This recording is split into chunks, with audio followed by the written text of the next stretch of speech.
तलाश मुझको न कर दहशत वीरान में, निगाह दिल से जरा देख पल पल तेरे पास हूँ। ये दिल वो था जो कांटों से भी मोहब्बत कर लेता था, किसी ने दर्द ही ऐसा दिया है कि अब फूलों से भी डर लगता है।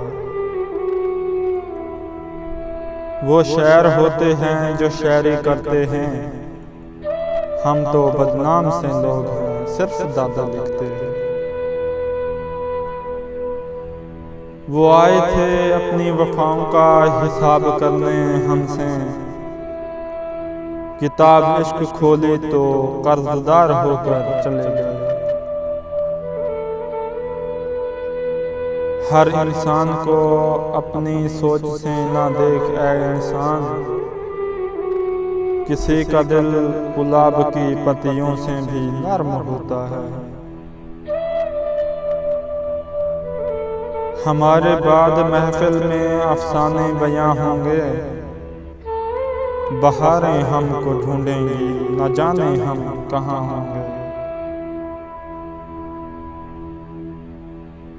सीख रहा हूँ मैं भी इंसानों को पढ़ने का हुनर,